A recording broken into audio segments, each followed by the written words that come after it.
마태복음 24장, 25장 말씀을 계속 살펴보는 가운데 있습니다. 종말에 관한 말씀이라 이미 설명을 드렸고, 이 설교를 감람산에서 하셨기에 감람산 강화 이렇게도 제목을 붙이는 여러 책들이 있습니다. 여기에서 핵심은 세상의 끝과 성전의 끝 사이에 혼돈을 가지고 있는 사람들에 대해서 성전의 끝은 어떠하고 세상의 끝은 어떠한가, 그것을 구분하여 말씀하시는 것이 주요 내용입니다. 여기서 우리는 지난주일 살폈던 것을 다시 한번 기억할 필요가 있습니다. 제자들마저도 오해했습니다. 잘못 알았습니다. 이것은 제자들만의 문제는 아니고 사실은 오늘날 이 말씀을 2000년 동안 읽어왔던 교회의 잘못이 여전히 남겨져 있다는 데 문제가 있습니다. 교회마저도 혼돈하는 것이죠. 착각하는 것이죠. 그것은 성전의 끝을 보면서 자꾸 세상의 끝이다라고 하는 착각을 가지고 있습니다. 신자 개개인에게 일어나는 일들을 경험하면서 우리는 자꾸만 세상의 끝이다, 소망 없고 아무런 대책이 없고 모든 것의 끝이다라고 착각하는 일이 되풀이되고 있더라 하는 것입니다. 우리는 오늘 본문에서 두 가지 잘못을 다시 한번 발견하려고 합니다.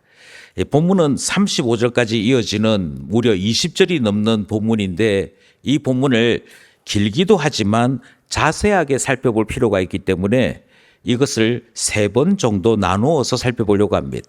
오늘 우리가 주목하고자 하는 것은 앞부분입니다. 이 앞부분에서 우리가 무엇을 만나게 되느냐면, 여전히 제자들이 또는 예수님의 말씀을 듣고 있는 청중들이 미련에 사로잡혀서 미련함을 보이고 있는 모습 보고자 하는 것입니다. 사실 이 단어는 다른 단어입니다. 미련이라고 하는 말은 아직도 마음에 남아서 끊어내지 못한 것을 이야기합니다. 여전히 내 마음속에서 내치지 못하는 것, 그것을 우리는 미련을 가지고 있다 이렇게 얘기하죠. 그런데 제가 계속 말씀드리는 것은 바로 그 끊어내지 못한 그것이 결국은 미련함을 만든다는 것입니다. 어리석을 만드는 것입니다. 끊어내지 못한 것이 무엇입니까? 유대인들이 끊어내지 못한 것은 유대인 제일주의였습니다. 무엇을 해석하든 하나님께서 무슨 말씀을 주시든 유대인 중심, 성전 중심을 벗어나지 못했습니다. 그러니까 성전이 무너진다 했더니 세상이 끝나는군요, 이렇게 해석하는 이 미련, 유대인이 최고야, 이스라엘이 최고야, 여기서 그들은 미련에 사로잡혔더니 미련함으로 끝을 맺고 말더라 하는 것이죠.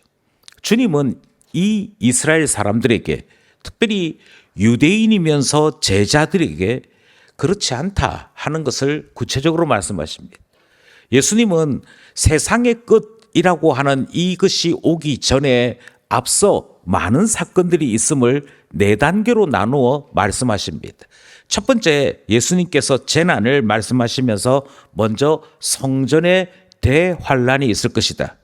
이것이 15절부터 22절 사이의 말씀입니다. 그러니까 성전이 환란을 당하는 일이 있을 텐데, 그렇다고 해서 세상이 끝나는 것은 아니다 하는 것입니다. 성전이 큰 환란을 당하고 난 다음에 일어나는 일은 무엇인데? 라고 하면 그 다음 예수님이 하시는 말씀이 저기서 내가 그리스도다, 그리스도가 여기 있다, 저기 있다 라고 하는 사건이 벌어진다라고 말씀합니다. 다르게 말씀드리면 미혹하게 하거나 또는 가짜 그리스도가 나타나는 일들이 벌어진다. 23절로부터 28절까지의 말씀입니다. 그리고 난 다음에서야 예수님이 오신다 말씀하시는 것이지. 인자가 오신다. 29절로부터 31절입니다. 그리고 난 다음에 별도로 무화과 나무의 비유를 다시 말씀하십니다.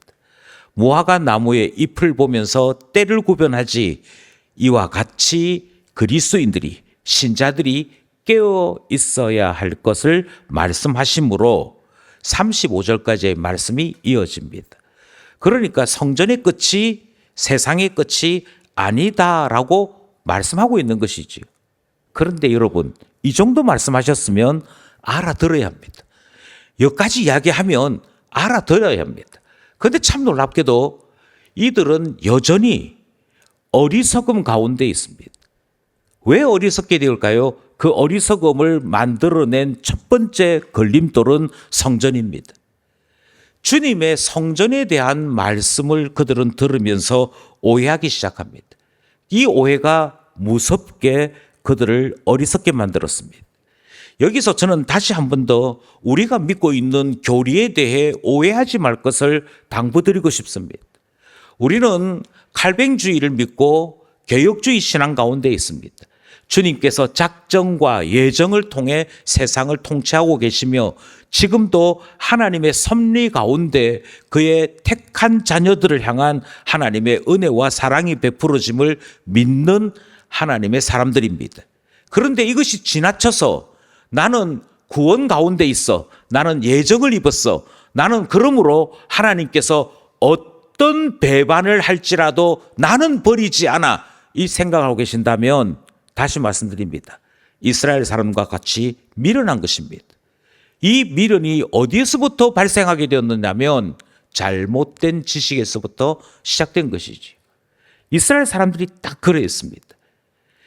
이스라엘 사람들은요, 성전 중심, 유대인 중심에 대한 이야기를 선지자들의 말에 대한 오해에서부터 시작했습니다.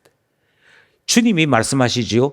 이 성전의 끝에 대해서 이미 선지자들이 다 예언했어. 그러면서 선지자 다니엘이 예고한 것을 그대로 인용하십니다. 이게 15절 말씀입니다. 15절 말씀 함께 합독합시다. 시작. 그러므로 너희가 선지자 다니엘이 말한 바 멸망에 가정한 것이 거룩한 곳에 선 것을 보거든 읽는 자는 깨달을진저. 다니엘이 예언을 합니다. 다니엘이 예언을 하면서 야, 큰일 났네. 이 날이 오는 게 너무 무섭네. 다니엘이 얼마나 이 예언을 보고서 무서웠던지 음식을 패합니다.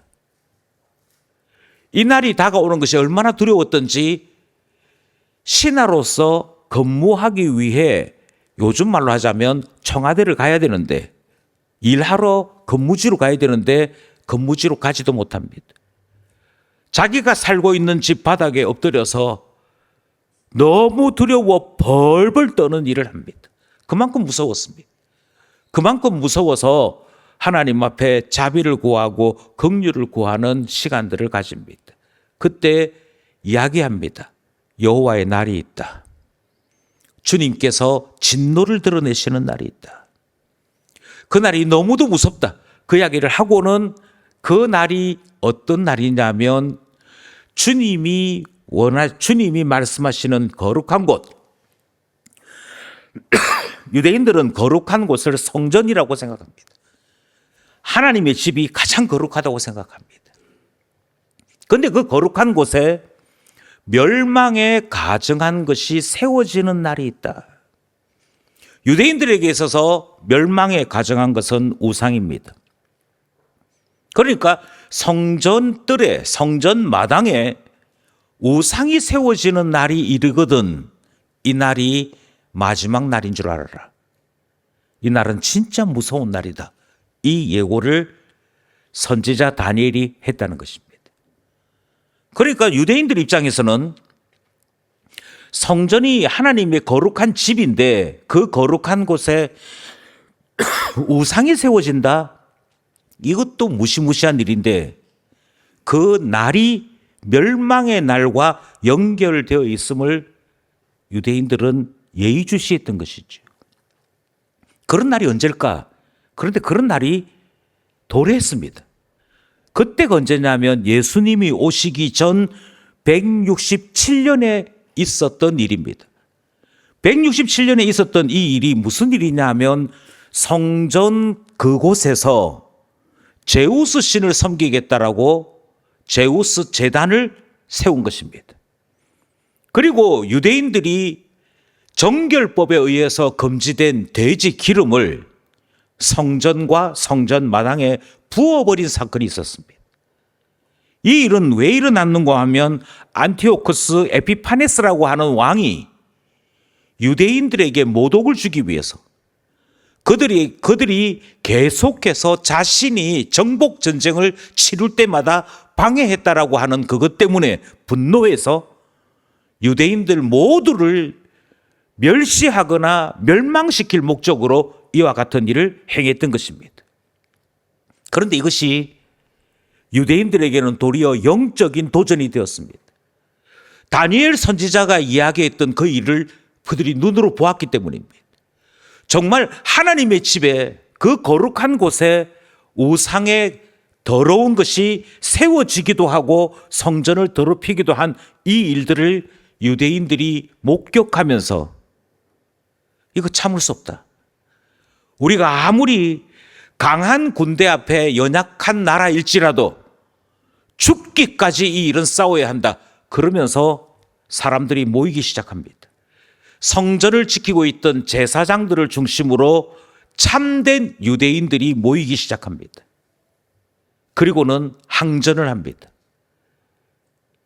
이 싸움을 3년 합니다. 그 3년 뒤에 어떻게 되는가 하니 이 3년 동안에 이 막강한 에피파네스를 몰아내고 성전을 다시 깨끗하게 청소하는 일을 이루어냅니다.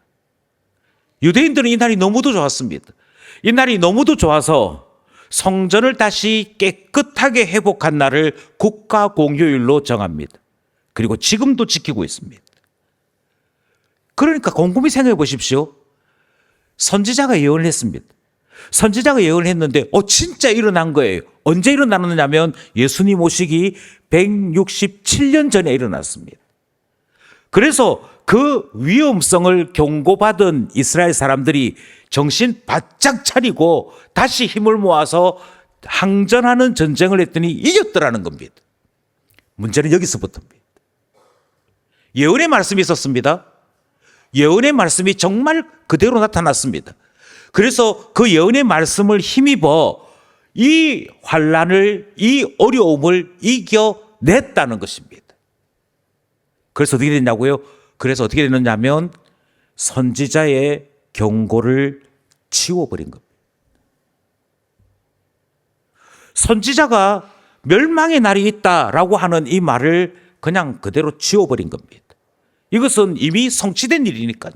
이것은 이미 드러난 일이니까요. 우리가 이 말씀을 기억하고 있다가 해결해냈잖아요가 된 겁니다. 여기서부터 문제가 생긴다니까. 여기서부터 왜 문제가 생기느냐 하면 이것은 이미 사라진 경고입니다. 이미 없어진 경고입니다. 그래서 다니엘서라고 하는 성경을 다시 읽을지라도 경계심이 없습니다. 이것이 유대인들이 가지고 있는 문제였습니다. 그래, 그 말씀이 성경에 있지, 다니엘서에 있지. 그런데 우리가 이겨냈잖아. 우리가 해결해냈잖아. 그래서 에피파네스를 물리쳐냈잖아. 마카비 왕조가 세워지고 심지어 로마의 군대에 대하여 정하는 일도 했잖아. 우리가 그런 민족이야. 다시 말씀드립니다. 바로 이게 문제인 것이죠. 예수님은 이 다니엘서에 있었던 이 예언을 그대로 인용하십니다. 다니엘이 이렇게 예언했지. 그런데 문제가 무엇이냐면 이 말씀을 하시는 예수님이 주전 167년에 있었던 그 사건을 모르시지 아니하심에도 다시 말씀하신다는 겁니다. 이것이 문제입니다. 그때 그 예언의 말씀이 사라졌다고? 아니야. 다시 나타날 거야. 다시 멸망에 가정한 것이 거룩한 곳에 세워지는 그 일이 다시 일어날 거야 라고 말씀하십니다. 그러면서 제자들에게 그와 같은 일이 일어나거든 이라고 다시 말씀하시는 것이지. 선지자 다니엘이 말했던 그 멸망의 경고를 예수님이 다시 하고 계십니다. 여기서 다니엘보다도 더 위대하신 예수님의 말씀 앞에 우리는 귀를 기울이는 것이죠. 끝난 게 아니구나. 이게 한 번으로 끝나는 것이 아니고 이중으로 성취되는 말씀이구나 하는 것들을 배우기 시작하는 겁니다. 이게 그날로 끝난 게 아니고 여전히 그 말씀이 남아있구나를 배우기 시작하는 거죠.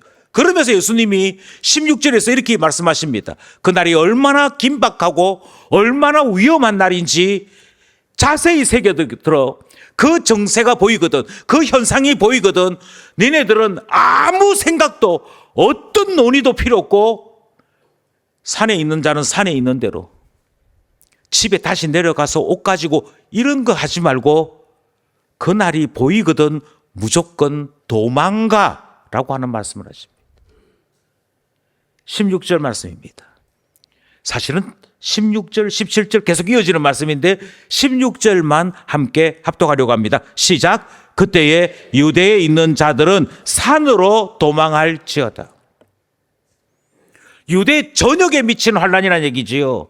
유대 전역에 미치는 환란인데 이 환란이 일어날 것이니 유대에 있는 자들은 무조건 산으로 도망가요. 심지어 그날이 안식일이어서 안식일 규정을 따라 멀리 가지 못하는 일이 생겨나지 않도록 이 멸망의 날이 안식일에 임하지 않기를 위해 기도하라고까지 말씀하십니다. 아이 뵌 그 산모는 도망가기가 힘들겠지요. 갓난아기가 있는 사람들은 도망가기가 힘들겠지요. 그래서 계속해서 주님은 경고하십니다. 그날이 얼마나 무서운 날인지 기도해야 돼. 그날이 얼마나 무서운 날인지 대비해야 돼. 우물쭈물할 수 있는 여유조차도 없어.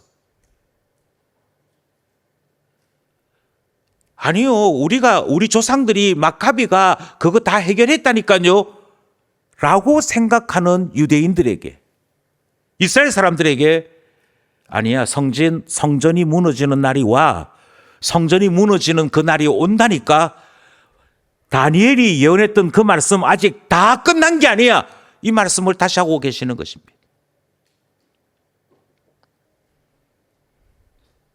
어떻게 됐냐고요? 예수님의 말씀이 주후 70년에 그대로 이루어집니다. 로마의 장군 티투스가 예루살렘을 에워쌉니다. 예루살렘을 에워싸면서 그는 예루살렘 성 자체를 고사시키는 전쟁을 합니다. 지난주에도 잠깐 말씀을 드렸습니다만 이날에 일어난 일을 역사가 요세푸스는 이렇게 기록합니다. 그 성에서 살아남은 유일한 유대인 중에 한 사람이 요세푸스입니다. 그 요세푸스가 그 예루살렘 성 안에서 어떤 일이 벌어졌느냐? 음식이 끊겼습니다. 물이 끊겼습니다. 그러자 그들은 먹고 살기를 위해서 그들 가운데 병약하거나 연약한 자들을 먼저 잡아먹었습니다. 그것도 부족하게 될 때 자녀들을 잡아먹었습니다. 그것마저도 서로 만족스럽지 못할 때 분당으로 나누어집니다. 이쪽 파와 저쪽 파가 나누어집니다. 그리고 자기들이 예루살렘 성 안에서 싸우기 시작합니다. 그때까지 로마 군대는 단지 성만 에워쌌습니다. 아무런 것도 하지 않습니다. 성만 에워쌉니다. 그러기를 몇 달 했더니 성 안에 있는 사람들끼리 싸우고 죽이고 그 일을 하고 난 다음에서 더 이상 저항할 힘이 없게 된 그 상태에서 로마 군대는 예루살렘으로 들어가기 시작합니다. 예루살렘에 들어선 로마 군대는 모든 것을 부숩니다. 요세푸스의 기록에 따르면 성전에 있는 모든 돌이 무너졌다. 심지어 초석마저도, 예루살렘 성을 쌓는 데 쓰여졌던 맨 첫 돌마저도 다 부숴버렸다. 예수님 말씀하신 그것이 그대로 이루어집니다. 여기서 중요한 것은 한 가지입니다. 이미 167년 전에 이 말씀은 완성되었으므로, 이 말씀은 이미 이루어졌으므로 우리 시대는 아무 걱정이 없습니다를 말했던 사람들은 예수님의 말씀을 듣지 않았습니다. 미련 때문에 미련함에 빠지고 말았던 것입니다. 그런데 예수님의 제자들은 어땠을까요? 예수님의 제자들은 이것이 마카비 때 이루어진 말씀이냐 아니냐가 아니라 우리 주님께서 이 다니엘의 말씀을 다시 인용하시면서 이와 같은 일이 보이거든 유대에 있는 자들은 뒤도 돌아보지 말고 산으로 도망해. 옷 가지러 가겠다 이 생각하지 말고 이와 같은 일이 보이거든 무조건 도망해. 이 말씀을 가슴에 새겼습니다. 그래서 예루살렘에 있는 교회의 신자들은 티투스 장군이 독수리 휘장을 가지고 예루살렘을 공격하기 위해 온다는 이야기를 들음과 동시에 그날 밤에 예루살렘 교회의 모든 신자들은 성 바깥으로 도망하기 시작했습니다. 주님 말씀 그랬으니까요. 그래서 주의 말씀을 들은 자들은 피신했습니다. 살았습니다. 그리고 그들이 여전히 교회를 이루어 하나님의 말씀의 정인으로 살아갈 수 있었습니다. 그런데 예수의 말씀을 우습게 알던 그들은, 유대주의와 성전주의에 빠져있던 그들은 서로가 서로를 죽이는 비참함으로 그들의 역사를 끝내고야 말았습니다. 역사가 요세푸스가 살아남아서 이날의 일을 기록하지 않았더라면 우리는 주님의 경고를 엄중히 기억하지 못했는지도 모르겠습니다. 그런데 다시 말씀드립니다. 아니요. 주님의 말씀 그대로 되고 말았습니다. 이것이 이스라엘의 멸망이었습니다. 그리고 2000년 동안 유대인들은 나라 없고 땅 없는 정처 없는 민족으로 떠돌아다니는 일이 시작되고 말았던 것입니다. 왜입니까? 그들은 하나님 말씀을 자기들 중심으로 이해하느라 오해한 것입니다. 교만한 것입니다. 또 하나가 있습니다. 또 하나는 큰 환난이 있을 것이라는 말씀을 오해합니다. 왜 오해합니까? 다시 말씀드려요. 주님이 어떤 의미로 말씀하셨는지를 주목하는 것이 아니라 주의 말씀을 자꾸만 내 지식과 내 경험을 기준으로 들으려고 하기 때문입니다. 21절 말씀입니다. 21절 말씀 함께 합독합시다. 시작. 이는 그때에 큰 환난이 있겠습니다. 창세로부터 지금까지 이런 환난이 없었고 후에도 없으리라. 이 이야기를 딱 듣는가 동시에 역사학자나 미래학자들은 성경에 3차 세계대전이 기록되어 있잖아. 이전에도 없었고 이후에도 없을 큰 환난이 그날에 있다고 하잖아. 그러니까 3차 세계대전이라는 것이 생길 거야. 그 3차 세계대전이 벌어지면 여기저기에서 핵무기를 막 쏘아댈 것이고 그 핵무기 때문에 우리 모든 인류가 죽어나가는 일이 생길 거야. 그러니까 성경 말씀대로 지금까지 이런 환난이 없었다고 하는 일이 생기지 않겠어 라고 이야기한다는 것입니다. 여기서 가장 중요한 것은 큰 환난을 오해한다는 것입니다. 마치 신자임에도 불구하고 주식 내려가면 아이고 죽겠다 아무 소망이 없네. 내가 평생 모은 돈 저기에 다 넣어놨는데 그 주식이 내려가네. 야, 세상 살 맛이 안 난다 말하는 것과 똑같은 오해입니다. 평생 힘을 다해서 자녀 교육을 시켰는데, 그래서 과외 선생님도 붙이고 그 소위 말하는 그 쪽집게 선생님이라는 분도 엄청난 돈을 들여서 교육이란 교육은 다 시켰는데 정작 그 자녀가 서울대를 가지 못했을 때 내가 헛살았네 그 한탄과 똑같다는 것입니다.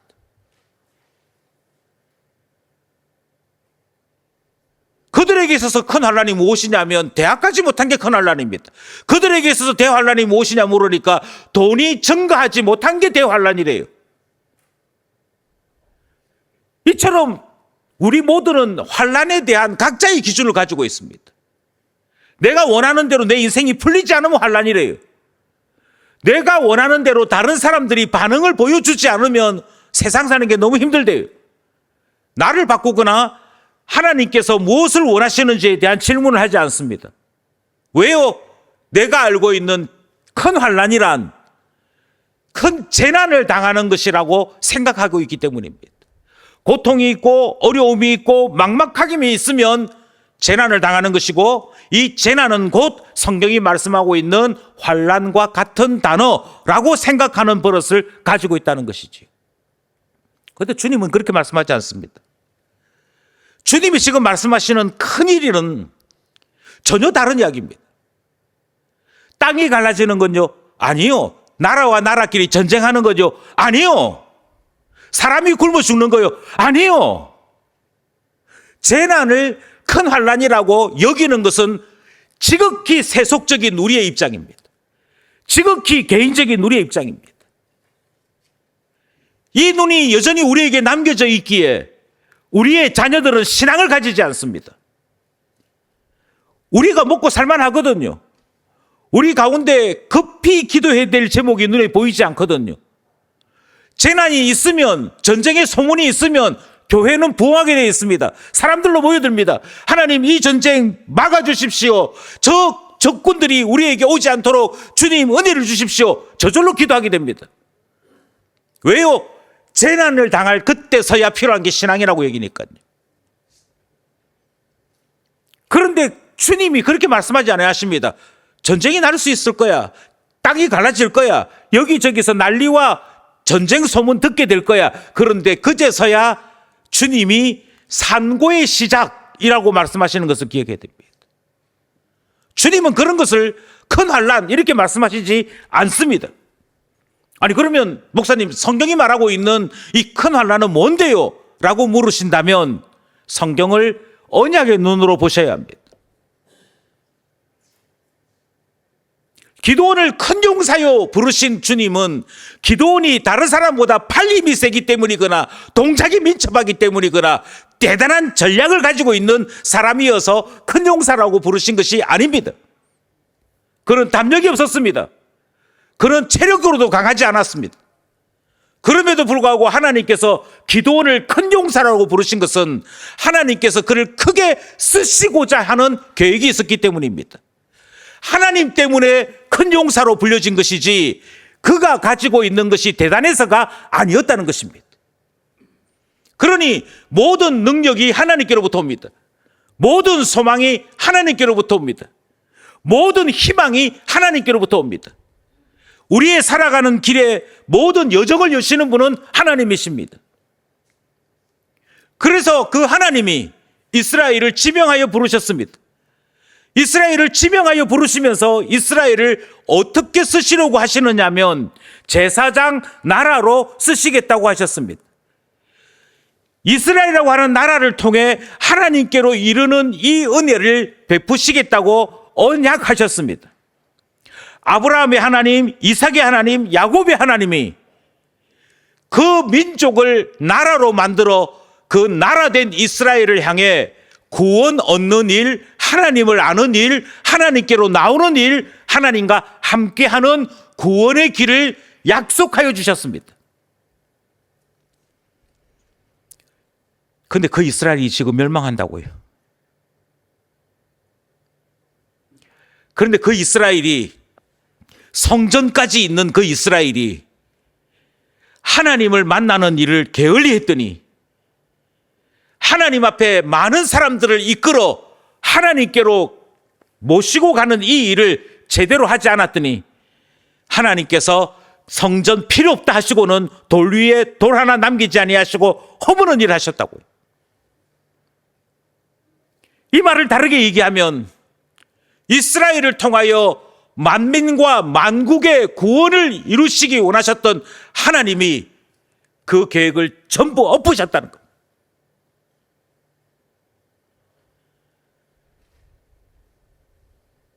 예, 구원이 기준입니다.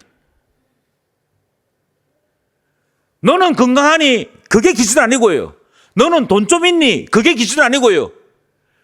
너는 하나님의 구원 가운데 있니 그게 기준입니다. 하나님께서 구원의 문을 지금까지는 열어놓으셨는데, 하나님께서 구원의 길을 지금까지는 열어놓으셨는데 성전을 지금 끝내시겠다고 말씀하십니다. 그러면 구원의 문이 닫히는 거예요.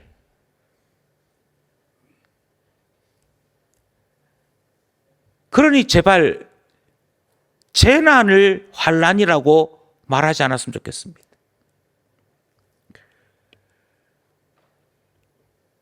여기에 대한 안타까움은 오늘날 그대로 우리에게 남겨져 있습니다. 아니, 우리 애가 대기업에 들어갔어요. 교회는 안 보이는데, 하나님은 모르는데, 하나님 모르는 그 아이를 바라보면서 그 아이가 고급차를 몰고 다니든 서울 강남에 살든 그게 뭐 대단한 거겠냐고요. 그러니까 우리가 사람을 보는 기준이 달라진 겁니다. 주님은 지금 구원의 관점에서, 언약의 관점에서 이제는 더 이상 이스라엘이 하나님 나라가 아니야. 이제는 더 이상 성전에서 여호와를 만나는 일이 사라지고 말 거야. 이보다 더 큰 환난이 없을 거야. 더 이상 이 땅에 구원을 바라볼 수 있는 그 어떤 요소도 존재하지 않아. 지금 이걸 보시면서 사람에게 구원이 막히는 이 일이 얼마나 큰 환난이겠니? 라고 하는 걸 말씀하고 있는 겁니다. 그러니까 첫 번째도 두 번째도 구원이 기준입니다. 아이고, 우리 새끼 귀여워가 기준이 아니고요. 그 자녀들이 하나님 아냐고요. 예수 그리스도에게 나의 삶을 드리기를 원하느냐고요. 하나님 앞에 영적인 즐거움과 주를 섬기는 기쁨을 아느냐고요.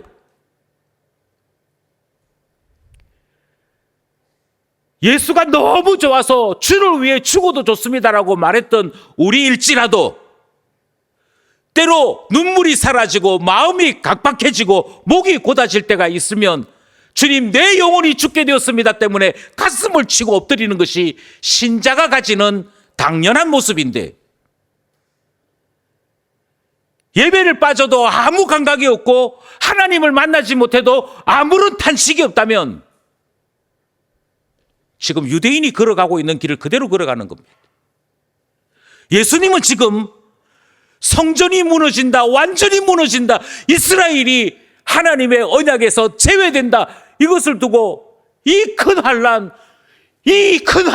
이걸 말씀하고 계시는데 유대인들은 정작 그날의 전쟁이 그렇게 무섭습니까? 이렇게 말하는 수준이라는 겁니다. 아닙니다, 여러분. 재난이 환난으로 이야기되고 있는 것이 아닙니다. 만약 재난을 기준으로 이야기하자면 노아 홍수가 최고의 환난입니다. 그때 온 인류가 다 죽었고 노아와 노아의 가족 8명만 살아남았습니다. 온 인류가 다 죽고 8명만 살아남은 이 환난보다 더 큰 환난이 어디 있단 말입니까? 재난이 기준이라면 온 인류가 다 죽고 7명 이하가 살아남아야 됩니다. 지금 근데 그 이야기가 아니잖아요. 지금 그 말이 아니잖아요. 그 말이 아니라는 말은 눈을 바꿔야 합니다. 내 마음에 가지고 있는 생각을 바꿔야 합니다.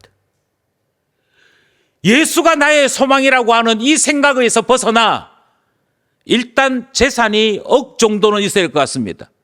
일단 직업이 내가 어느 정도 있어서 내 수입을 보장해 주는 것이 있으면 괜찮을 것 같습니다. 그러면 좀 살겠습니다.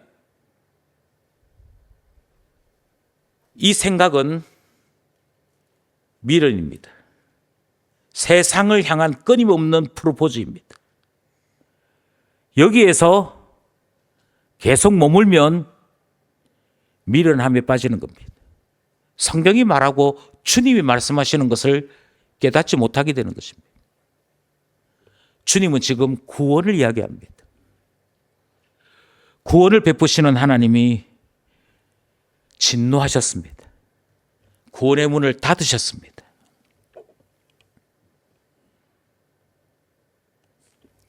그러면서 닫으신 주님은 안타까워하고 계십니다. 닫으시는 주님은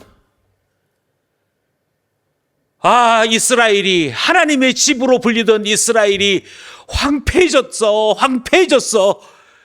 안타까워하십니다. 마태복음 23장 38절 말씀. 다시 한번 합독할까요? 시작. 보라, 너희 집이 황폐하여 버려진 바되리라.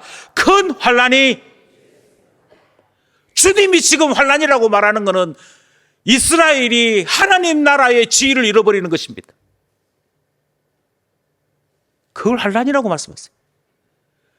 성전이 더 이상 성전으로 인정받지 못하여 주님이 무너뜨려 버리시는 겁니다.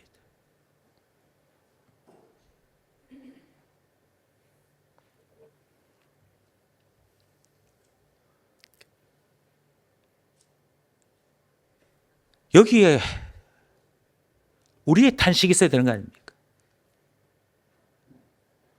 여기에 우리의 고민이 있어야 되는 거 아닙니까? 우리의 고민은 자꾸만 세상 나라를 향할 때가 있습니다. 우리의 고민은 자꾸만 통치자들을 향할 때가 있습니다. 아니요. 우리의 고민은 교회를 향해야 됩니다. 우리의 고민은 우리의 구원을 향해야 됩니다. 하나님은 여전히 우리 교회를 주님의 나라로 쓰고 계시는지, 여전히 우리에게는 구원의 즐거움이 남겨져 있는지, 여전히 나는 하나님께 사로잡힌 자로 살고 있는지,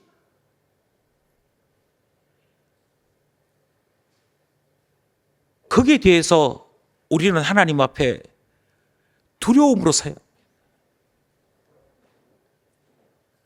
그럼 우리가 하나님 앞에 그렇게 서면 뭐 달라집니까? 예, 주님은 뭐라고 말씀하시냐면 그 환난과 재난의 날에 많은 일들을 주님이 작정하셨음에도 믿는 자, 하나님의 구원을 바라는 그 참 신자들 때문에 그 날의 환난을 감할 수도 있다라고 말씀하십니다.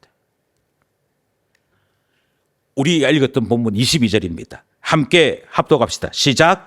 그 날들을 감하지 아니하면 모든 육체가 구원을 얻지 못할 것이나 그러나 택하신 자들을 위하여 그 날들을 감하시리라. 사람들은 종종 농담처럼 생각하시는데요. 역사를 이끌고 가시는 하나님은 신자들을 주목하십니다. 그 신자들 때문에 어떤 시기는 혹독하기도 합니다. 그 신자들 때문에 어떤 시기는 그 환난을 감하는 은혜를 베푸시기도 하십니다. 만약 하나님의 자녀들이 이 땅에서 하나님의 자녀로 사는 것을 포기하고 세상과 함께 살기를 원한다면 주님은 세상을 버리신 같이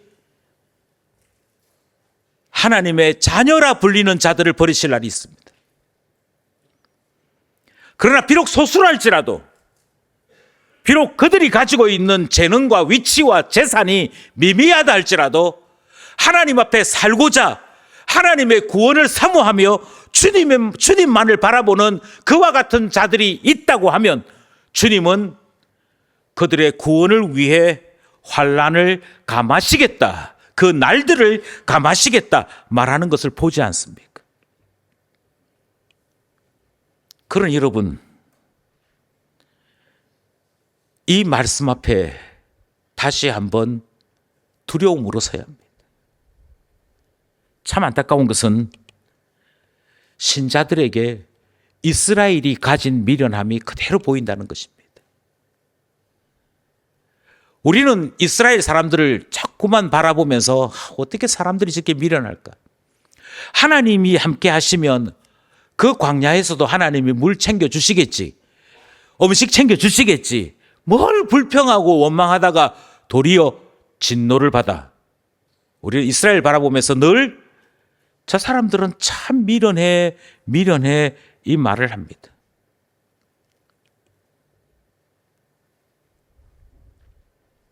사실은 이스라엘을 바라보면서 나도 저런데 라고 하는 것 때문에 두려워해야 될 우리인데, 나도 사실은 저러한데 하는 것 때문에 이스라엘을 바라보면서 경계를 받아야 될 것이 우리인데 우린 그러지 못합니다. 오늘 본문에서 예수님께서 이스라엘의 미련함을 이렇게 말씀하십니다. 그들이 이방이 심판받는 것은 보면서도 자신들이 하나님 앞에 심판받을 것은 보지 못했다. 그래서 하나님께서 그 아들을 통하여 심판이 있다. 성전 완전히 무너질 날이 있다. 그 날이 얼마나 큰 환난인지 다시 한번 생각해 봐. 하나님께서 주신 모든 언약을 하나님이 스스로 덮어버리는 날이 있다. 그렇게 말씀하심에도 이스라엘이 두려워하지 않습니다. 이것이 주님이 우리에게 주시는 경고입니다. 이것이 23장에서부터 24장으로 이어지는 경고입니다. 그럼 우리가 경고를 받아야지요. 그런데 이스라엘이 경고를 받지 아니했던 그것처럼 우리 또한 성경을 통해서 그 이스라엘의 미련한 모습을 수없이 보면서도 우리 자신에게 대하여 경고하지 않습니다. 탕자를 보면서 그렇게 비웃으면서도 탕자로 살고 있는 나 자신을 훈계하지 않습니다. 여기에 고민이 있는 것이죠. 유대인들은 여호와의 날이라고 하는 말을 좋아합니다. 여호와의 날이라고 하는 말을 좋아하는데 주님은 그 여호와의 날에 대한 말씀을 지금 이스라엘 사람들에게 되풀이하고 계십니다. 29절 말씀입니다. 29절 말씀 함께 합독합시다. 시작. 그날 환난 후에 즉시 해가 어두워지며 달이 빛을 내지 아니하며 별들이 하늘에서 떨어지며 하늘의 권능들이 흔들리리라.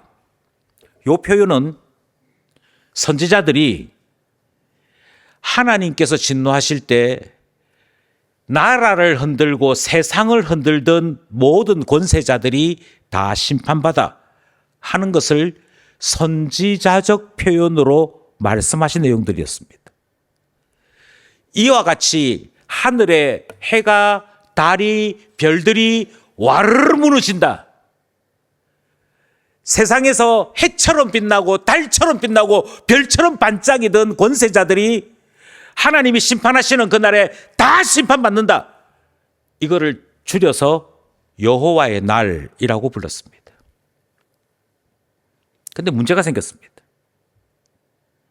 이 선지자들이 말한 이 여호와의 날이 유대인들은 이방인들에게만 적용되는 날로 이해한 것입니다. 이사야 13장 10절입니다. 함께 합독합시다. 시작. 하늘의 별들과 별 무리가 그 빛을 내지 아니하며 해가 돋아도 어두우며 달이 그 빛을 비추지 아니할 것이로다. 이사야가 예언하고 있는 이 13장의 여호와의 날은 바벨론이 심판받을 것이다 하는 예언의 말씀입니다. 그러니까 유대인들은 이 예언의 말씀을 들을 때마다 우리를 못살게 굴던 바벨론 그날 보자, 너네들 무너지고 말 거야. 그러면서 여호와의 날을 즐거워했습니다. 주님이 주인 되시는 그날, 주님이 하늘의 권세를 드러내시는 그날 속히 오시옵소서 박수치며 즐거워했습니다. 왜요? 바벨론이 무너지는 날. 여호와의 날, 주님이 인용하시는 이 말씀이 그대로 드러난 말씀이 또 하나 있습니다. 에스겔 32장 7절입니다. 함께 합독합시다. 시작. 내가 너를 불 끄듯 할 때에 하늘을 가리어 별을 어둡게 하며 해를 구름으로 가리며 달이 빛을 내지 못하게 할 것임이며. 에스겔 선지자가 말한 이 날은 애굽, 이집트가 무너지는 날에 대한 예언 말씀입니다. 그러니까 당대 최고의 강대국들이 다 하나님 때문에 멸망하거나 무너질 것에 대한 말씀을 하시는 것이죠. 그때마다 선지자들이 뭐라고 얘기하느냐 하면 해가, 달이, 별이 그리고 그 날을 여호와의 날이라고 부르며 유대인들은 좋아했던 것입니다. 왜요? 이유는 간단합니다. 이 모든 예언이 이방인들에게만 임하는 줄 알았기 때문입니다. 그런데 선지자들이 여호와의 날을 이야기하면서 이것이 바벨론에게만 임해, 이집트에만 있어 이렇게 말씀하지 않았습니다. 이스라엘에게도 임한다고 이미 경고했습니다. 여호와의 날이 한 나라에게만, 어떤 특정 지역에만 임하는 것이 아니라 유대인들에게, 이스라엘에게도 임한다라고 예언하는 것입니다. 아모스서 5장 18절입니다. 역시 함께 합독하기 원합니다. 시작.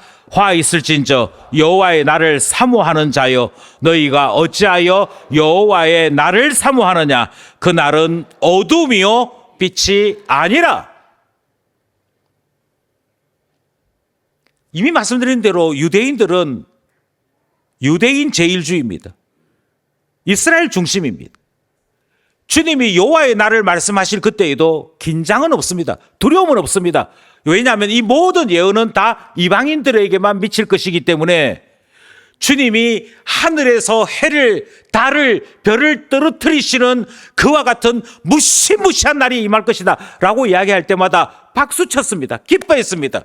그리고는 우리에게는 빛이요, 저들에게만 어둠이라고 이야기할 때 아모스 선지자가 이렇게 얘기합니다.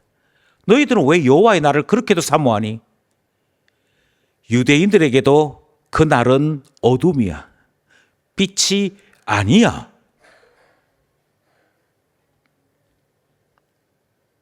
그러니까 유대인들이 보여준 어리석음이 무엇입니까? 하나님의 말씀에 그들은 자기들은 예외인 줄 압니다. 하나님이 보여주시는 경고 앞에 이 경고가 우리에게도 미칠 수 있음을 생각지 않습니다. 그런데 예수님이 뭐라고 말씀하시냐면 그 여호와의 날에 대한 경고를 그대로 인용하시면서 이거 끝난 것 같지? 이게 유대인들에게는 해당 안 되는 일로 종결 지은 것 같지? 아니야. 이것은 모두에게 미치는 일이야. 그러니 신자들도 정신 차려야 합니다. 이스라엘 사람들이 하나님의 경고의 말씀을 무덤덤하게 받아들이다가 그들이 멸망의 날을 당하여 언약에서 지워지는 이 수치를 보았다면 우리 또한 경계해야 합니다. 주님의 말씀이 주전 167년 마카비 항쟁으로 끝난 것만으로 말씀하지 아니하시고 다시 예언하셨다면 우리에게도 동일하게 주님이 새로운 이스라엘, 영적인 이스라엘로 교회를 하나님 나라 통로로 삼으실 이때에 정신 차려야 합니다. 이스라엘이 멸망한 것 같이 교회 또한 세상만 바라보다가 멸망할 것은 아니지. 정신 차려야 합니다. 이스라엘이 멸망한 것을 보고 큰 환난이다, 큰 환난이다 이렇게 말씀하시는 것을 듣고서도 큰 환난이 뭐야 하고 있다면 우리의 영혼이 어느샌가 미련 가운데 빠진 것입니다. 바울은 이와 같은 일을 경계하기 원했습니다. 하나님께서 원가지인 이스라엘도 아끼지 아니하셨다는 말을 계속 강조합니다. 그러면서 우리가 어떻게 살아야 할 것인지에 대해 계속 경계할 것을 요구한 것이죠. 로마서 3장 9절 말씀입니다. 합독합시다. 시작. 그러면 어떠하냐? 우리는 나으냐? 결코 아니라 유대인이나 헬라인이나 다 제 아래에 있다고 우리가 이미 선언하였느니라. 10절 기록된 바 의인은 없나니 하나도 없으며. 우리가 의인 아닌 줄 알고 고백하고 그래서 우리를 의롭게 하실 예수 그리스도를 바라본 것이 신자의 삶의 시작 아니었습니까? 내가 예수 믿는 집안에 태어났다 할지라도 여전히 의인이 아님을 고백했기에 예수를 믿겠습니다라고 말한 것 아닙니까? 우리가 의인이 아닙니다라고 하는 말 앞에 있는 구절 말씀이 이렇습니다. 이스라엘 망하는 거 봤지? 하나님이 이스라엘을 아끼지 아니하시고 진노의 날에 완전히 무너뜨리는 거 봤지? 원가지도 하나님이 나의 친자녀라고 불렀던 이스라엘도 하나님이 이렇게 심판하셨는데 원가지도 아닌 우리가 두려워하지 않는다고? 우리는 뭐 괜찮은 줄 알고 우리는 뭐 나은 줄 알고 그렇게 산다고? 그러면 이스라엘과 똑같이 미련에 빠지는 것이지.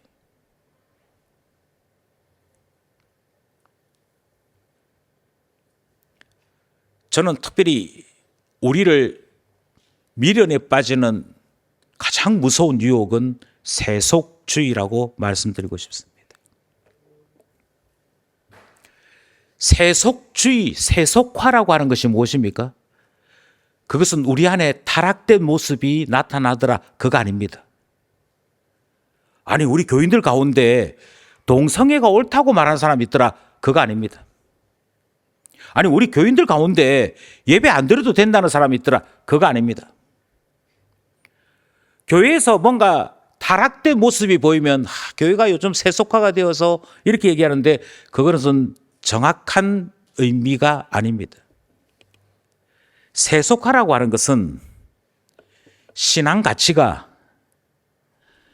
지금까지는 신앙이 최고의 가치라고 여기며 살았다면, 다르게 말씀드려서 하나님이 말씀하시는 그것이 최고의 가치인 줄 알고 살았더라면 지금은 세상이 가치롭다는 것에 내 마음이 쏠리는 게 세속화입니다.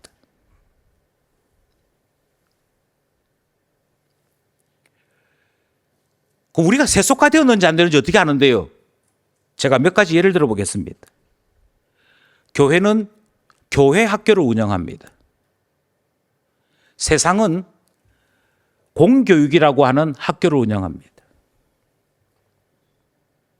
내 아이가 공교육인 그 학교에 가지 않는 것이 안타깝습니까? 교회 학교에 가지 않는 것이 안타깝습니까? 내 아이가 학교에 중간고사, 기말고사를 치지 않는 것이 안타깝습니까? 가스펠 고사 시험에 빠지는 것이 안타깝습니까?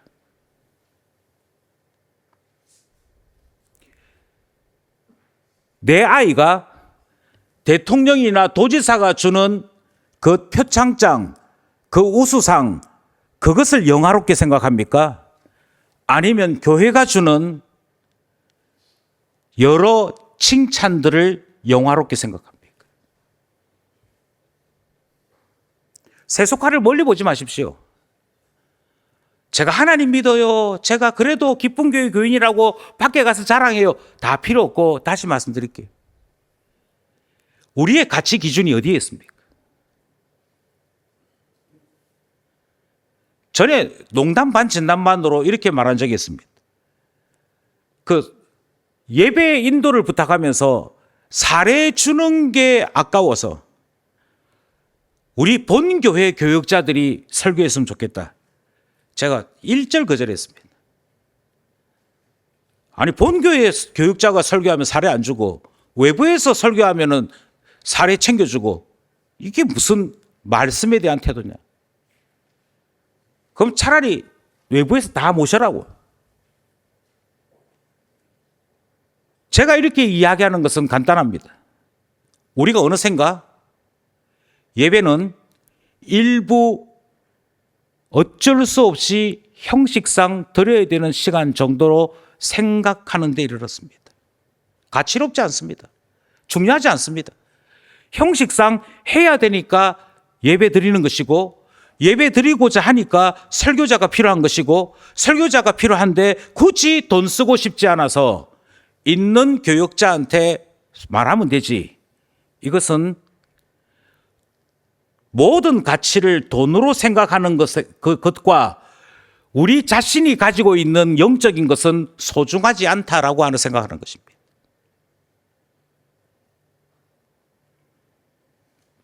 여기서부터 우리는 고민해야 됩니다. 하나님의 말씀을 깨닫고 내가 죄인인 것을 발견했습니다. 여기에 기쁨이 있습니까? 아니면 누군가가 당신은 대단한 사람입니다라고 칭찬하는 거기에 기쁨이 있습니까?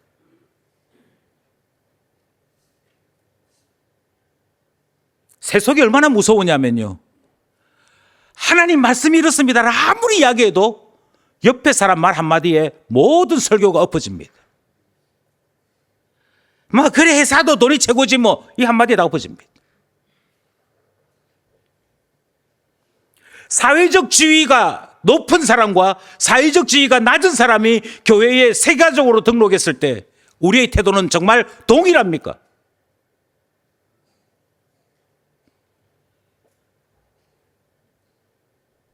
어느샌가 세속화가 일어나기 시작합니다. 이 세속화는 결국 교회를 이루고 있는 나 자신을 향합니다. 주 안에 있는 나의 삶을 가치롭다고 여기지 않습니다. 주님이 나를 사랑하신다는 말에 힘을 얻지 않습니다. 내가 성령과 함께 세상을 살아간다라고 하는 말에 위로받지 않습니다.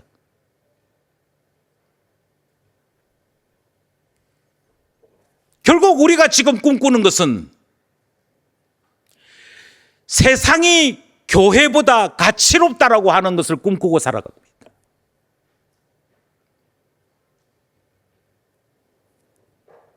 아니요, 그러면 안 되잖아요.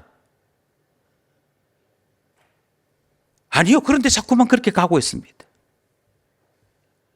수련회 하기 얼마나 힘든지 아십니까? 수련회 때 왜 너 안 오니?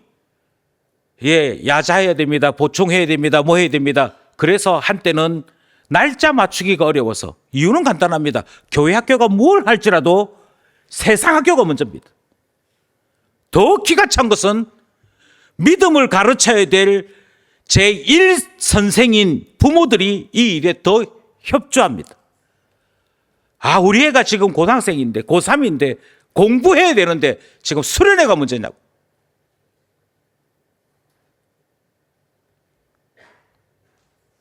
그 말에 아이들이 아, 역시 내 말이 맞아.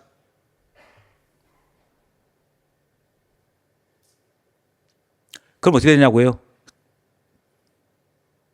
그 어떻게 되겠습니까? 세상이 항상 귀합니다. 그러면 내 영혼 지킬 수 없습니다.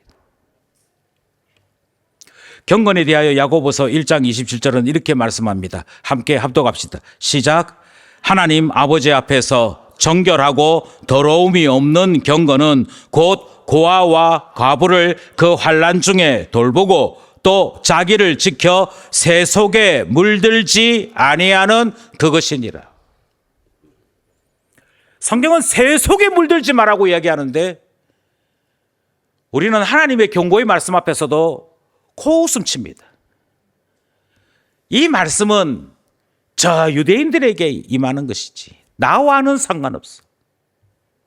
교회와는 상관이 없어. 나는 여전히 내 판단을 옳다고 여겨. 설교자가 뭐라고 설교할지라도. 그래서 저는 질문합니다. 정말 우리는 이스라엘과 다릅니까?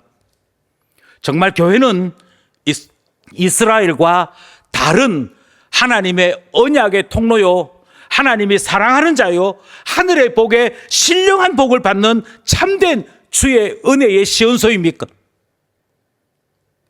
나는 하나님이 사랑하시는 그 영혼으로 오늘도 하늘의 은혜를 누리며 살아가고 있는 하나님의 사랑받는 자녀 맞습니까?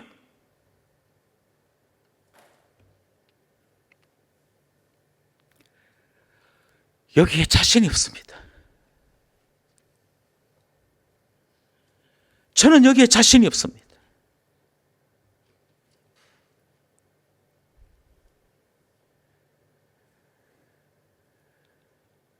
아니요, 우리는 어느샌가 세속화가 되기 시작했습니다.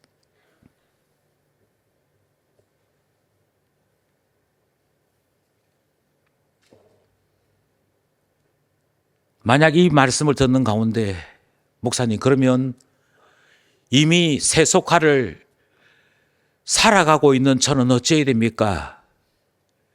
이런 질문을 하시는 분이 계시다면 저는 이런 말씀을 드리고 싶습니다. 아, 내가 지금 망하고 있구나. 내가 주님의 경고 그 대상이구나. 이게 느껴지면서 나의 영적인 비천함이 고백이 되신다면, 내가 하나님께로부터 너무 멀리 떨어져 나간 탕자와 같은 내 모습이 보이신다면, 오직 주님 안에만 존귀함이 있는 줄 믿으시고 환난에서 구원받는 유일한 것은 그리스도 안에 있는 것임을 고백하시면서 주님께 돌아오는 일을 하십시오. 예수에게로 돌아오는 일을 하십시오. 주를 아는 일이 즐거움입니다. 주를 섬기는 것이 즐거움입니다. 주님을 예배하는 것이 즐거움입니다. 주님의 뜻을 아는 것이 즐거움입니다. 주님의 뜻대로 살아가는 것이 즐거움입니다. 고백하십시오. 그리하면 주께서 씻기실 것입니다. 이제 설교를 마치려고 합니다. 그러면서 고린도 전서 1장 27절, 28절 말씀을 읽어드리려고 합니다. 그러나 하나님께서 세상에 미련한 것들을 택하사 지혜 있는 자들을 부끄럽게 하려 하시고 세상에 약한 것들을 택하사 강한 것들을 부끄럽게 하려 하시며 하나님께서 세상에 천한 것들과 멸시받는 것들과 없는 것들을 택하사 있는 것들을 패하려 하시나니.